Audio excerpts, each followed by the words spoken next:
this applies again to men and women. Anybody after entering a gym, first thing is you have to be wearing your right gear. That is number one. Number two, breathe properly when you're exercising. I've seen a lot of people either holding their breath or panting and trying to work out, just thinking that by overdoing stuff they will reach their goal faster. That is again a misconception. Third, you have to focus on your form.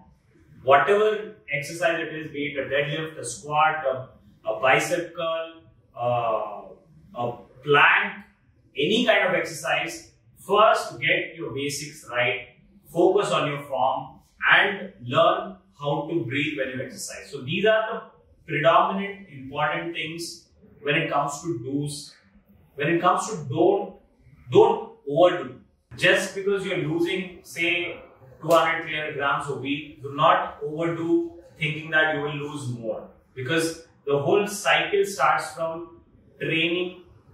You're damaging your muscle tissue, you're breaking your muscle tissue, you want your muscle tissue to grow back again, be more stronger. So recovery plays a huge role, and for recovery, nutrition plays a huge role. So this takes time. You cannot have a shortcut for everything which you want to sustain for a lifetime. And when you're doing a transformation, it is mainly for you to change yourself, the perception of yourself completely. Do not do anything for somebody else.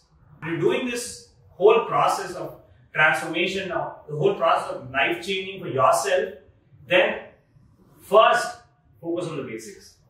Focus on the form. Do not rush your workout just because you want to finish it in that 1 hour.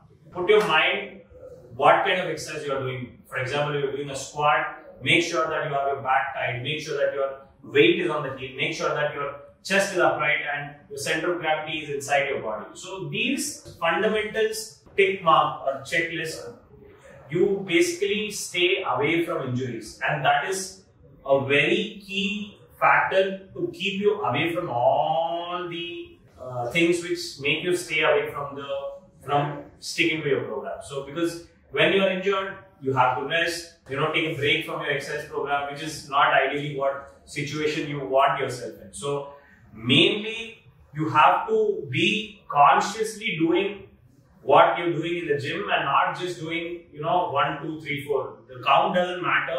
I'm not train with intensity. That's another point. Train with intensity, but don't overdo it. By intensity, I don't mean you need to lift the weights and smash them on the ground. Not that aggression, but intensity means that you need to learn to start pushing par your failure. That is when you ask your body to change. That is when, if there is no need for the body to change, it doesn't change. As simple as that. So it's very important to understand what you want, speak to a educated trainer, and then let the whole program shape you. So once you have confidence in the program, the main important points are to learning to breathe properly when you're working out. For example, whenever I contract, I breathe out. That is one baseline I follow, because when you have air inside you, you're more powerful. When, say for example, you're squatting, when you have air inside you, you are more stronger than simple logic like this. So learn how you're using your body to perform the activity, rather than just how many sets of an exercise do I need to do, or how many repetitions of something do I need to do. Do I need to do 1,000 crunches to get abs, or do I need to do more of compound exercises? Focus on keeping my core tight. I think it's clear to you right now that what to focus on and what to not overdo. Do your warm-up and your cool-down. Do not skip your warm-up and do not skip your cool-down.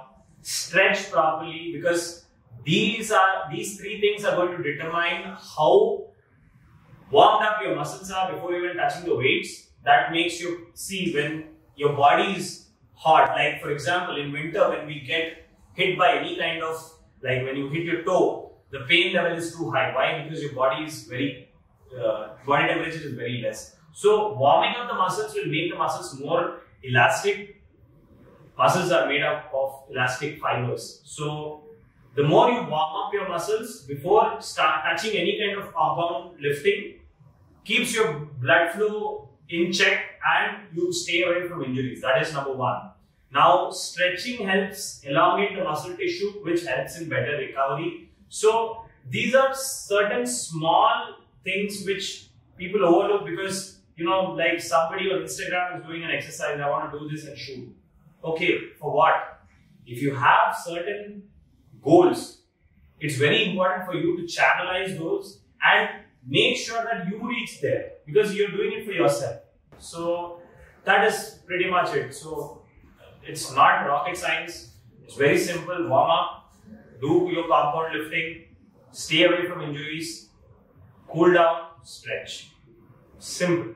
Number 4, your workout attire. These are all small things. Your workout attire. When you're, especially for women and Indian women, choose your workout attire properly and do not feel shy, do not feel overwhelmed by going into a gym because it's you individually. Be very confident when you go into the gym because you're doing something for yourself and you are not answerable to anybody else. Whatever exercise you're doing, do the full range of motion because you ensure that your muscle is completely stretched and you're completely squeezing the muscle. For example, you're doing a bicep curl, you're completely going down and completely coming up and squeezing the muscle. So the squeeze and stretch is going to damage muscle tissue, tear the muscle fiber, and then it will recover. So that is very important. The last one is cool down. Do not step out of the gym. Even if you're getting late, plan your workout ahead, plan the time ahead. I've seen so many people not doing their cool down because from the gym, especially air conditioned gym, when you go work out, your body is too warm. When you go outside, if the temperature is too low, or it doesn't matter. If you cool down, you're making sure that your body temperature comes down and your body activity, your heart rate, everything comes down. So there is less of a shock for your body when you step out of the gym. I was somebody who was like against stretches for some time before I got myself a lesson by injuring my hamstring. So stretching is one of the most important tools which people forget. They think it's a waste of time, but then the amount of flexibility you get through stretching cannot be done through any kind of exercising. So these are my small rule set to stay away from injuries and have a fantastic workout. Thank you so much for your time, and this is Sandeep signing off.